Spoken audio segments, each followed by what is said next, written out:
हम आपको बताते हैं 3 महत्वपूर्ण कहानियां, 3 ऐसी कथाएं जिसको सुनेंगी तो आपका व्रत सफल होगा। और व्रत में इस कहानी को सुनना, कथा को सुनना जरूरी होता है। हल छठ माता की कहानी, चलिए शुरू करते हैं। देखिए, हल छठ को हर छठ, रांछठ छठ, ललई छठ भी कहते हैं। इस साल हल छठ का पावन पर्व 14 अगस्त को आज मनाया जा रहा है। इस दिन छठ माता, शीतला माता, भगवान बलराम की पूजा होती है। हल छठ की व्रत कथा आप यहाँ पर स्क्रीन पर पढ़िए, समझिए और जरूर सुनिए। हल छठ की कहानी की बात करें तो ललई छठ व्रत कथा के अनुसार प्राचीन काल में एक ग्वालिन रहती थी। उसको जल्द ही बच्चा होने वाला था। एक तरफ वह प्रसव संबंधी परेशानियों से व्याकुल थी तो वहीं दूसरी तरफ उसका मन गोरस यानी दूध दही बेचने में लगा था। उसने सोचा कि यदि उसे प्रसव हो गया तो उसका गौरस यूं ही पड़ा रह जाएगा। यही सोचकर उसने दूध दही के घड़े को अपने सिर पर रखा और उसे बेचने के लिए निकल पड़ी। लेकिन कुछ ही दूर पहुंचने पर उसे प्रसव पीड़ा शुरू हो गई। उसके बाद वह एक झरभेरी की ओट में चली गई, यानी झाड़ी में चली गई। वहां पर उसने एक बच्चे को जन्म दिया। वो अपने बच्चे को वहीं छोड़कर पास के गांव में दूध दही बेचने के लिए निकल गई। उस दिन हल छठी थी। गाय भैंस के मिश्रित दूध को ग्वालिन ने केवल भैंस का दूध बताकर गांव वालों को बेच दिया। जिस झरबेरी के नीचे ग्वालिन ने अपने बच्चे को छोड़ा था, उसी के पास खेत में एक किसान हल जोत रहा था। अचानक किसान के बैल भड़क उठे, जिससे हल का फल बच्चे के शरीर में घुस गया और उसकी मृत्यु हो गई। किसान को इस घटना से बड़ा दुख हुआ, लेकिन फिर भी उसने बड़ी हिम्मत दिखाई। उसने झरबेरी के कांटों से बच्चे के चिरे हुए पेट में टाके लगाए और बच्चे को वहीं छोड़कर चला गया।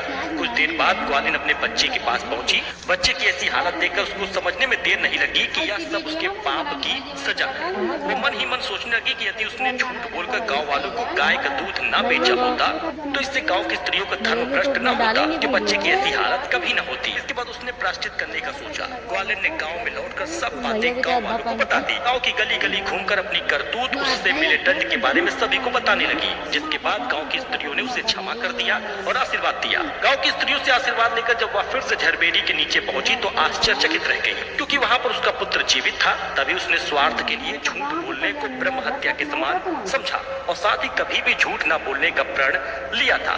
यानी इस कहानी से हमें सीख मिलती है कि हमें कभी भी झूठ नहीं बोलना चाहिए, अपने स्वार्थ के लिए तो बिल्कुल नहीं। और साथ ही किसी की रक्षा होती हो तो झूठ भले ही चल जाए, लेकिन अपने फायदे के लिए कभी भी ऐसा नहीं करना चाहिए। और उसके बाद भी देखिए, उसका बच्चा जीवित हो उठा। ये है हल छठ की कहानी और हल छठ की पूजा हमें जरूर करनी चाहिए।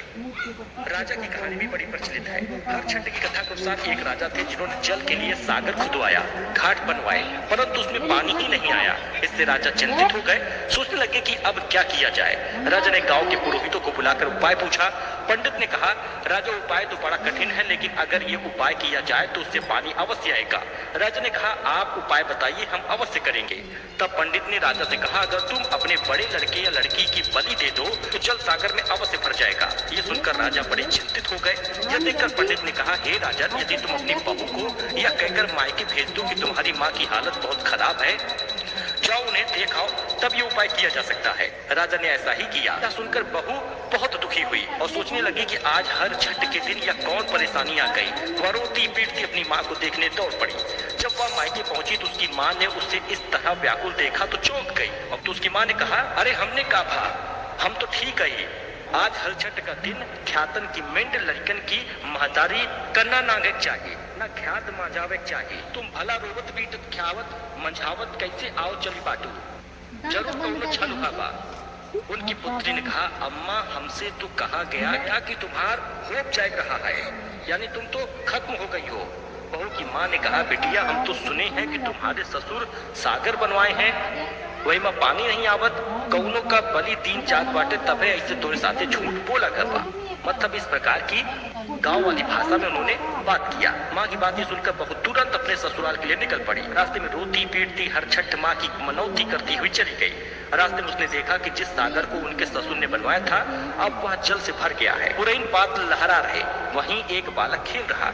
वह उसी सगरा की ओर दौड़ती गई। देखा तो यह तो उन्हीं का पुत्र था। बहू ने अपने पुत्र को गोदी में उठा लिया और उसे चूमने लगी। हर छठ की माता को मनाने लगी, क्योंकि उन्हीं की कृपा से आज उनका पुत्र जीवित था। जब वह घर आई तो उसने देखा कि घर का दरवाजा बंद है। द्वार खुलवाया और कहने लगी, आज तो सब जने हमरे लड़का के बलि चढ़ाव दीन हो, हमका बहाने के मायके पठे दी हो। मुला आज हमरे तब से हर छठ माता की दया से हमार गोदी भरी बा। हमारा लड़का तो वही सगरापा खेलत रहा। सास ससुर अपने पोते को जीवित देखकर सुनकर बहुत खुश हुए और बहू के पैरों में गिरकर कहने लगे, आज तुम्हारी गोदी का बालक और हमारे कुल का दिया जगा है। हर छठ माता ने जैसे हमारे दिन लौटाए वैसे ही सबका मंगल करे। तो इस प्रकार की कहानी है, इस प्रकार की घटनाएं हैं जो सच में हुई हैं कभी न कभी, जो आज भी चलती चली आ रही है। हर छठ माता की पूजा करने से